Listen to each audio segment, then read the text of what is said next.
Night dinner ரெடியா? ஓ ready. Night dinner ready ஆயிடுச்சு, வாடா பார்க்கலாம். நீ வீடியோ எடுக்க ஸ்டார்ட் பண்ணிட்டு ரெடி பண்ணி வச்சுருக்கேன், வா பார்க்கலாம்.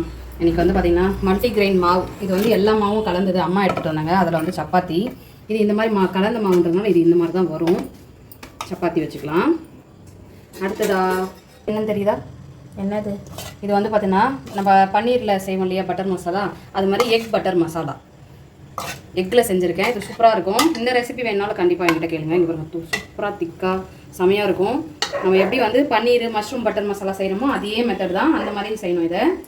அடுத்தது இது என்னென்னா, பசங்க வந்து வரும்போது வந்து சிக்கன் ரைஸ் வேணும்பா அப்படின்னு கேட்டிருந்தாங்க. அதனால் பசங்க ஆசைப்பட்டாங்கன்றதுக்காக ஒரே ஒரு சிக்கன் ரைஸ் வாங்கியிருக்கோம். இது எல்லாருமே ஷேர் பண்ணி சாப்பிடுவோம்.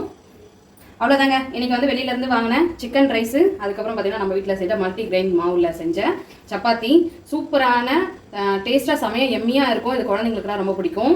இது வந்து இருக்கும். எக் பட்டர் மசாலா செஞ்சுருக்கேன். நீங்கள் வந்து பன்னீர் மஷ்ரூம் இது மாதிரி செய்கிற மாதிரியே தான் இதுவும் செய்யணும். இந்த ரெசிபி வேணும்னா கண்டிப்பாக என்கிட்ட கேளுங்க. ரொம்ப சூப்பராக இருக்கும். திக்காக நல்லா சூப்பராக இந்த முந்திரி பேஸ்ட்லாம் நம்ம போட்டிருப்போம். இன்னைக்கு நைட்டு டின்னர் எங்கள் வீட்டில் இதாங்க. நீங்கள் என்ன பண்ணீங்கன்னு சொல்லி கமெண்ட்ல சொல்லுங்கள். இந்த வீடியோ பிடிச்சிருந்தா லைக் பண்ணுங்கள், ஷேர் பண்ணுங்கள், கமெண்ட் பண்ணுங்கள். நம்ம சேனலுக்கு சப்ஸ்கிரைப் பண்ணி சப்போர்ட் பண்ணுங்கள். Bye friends.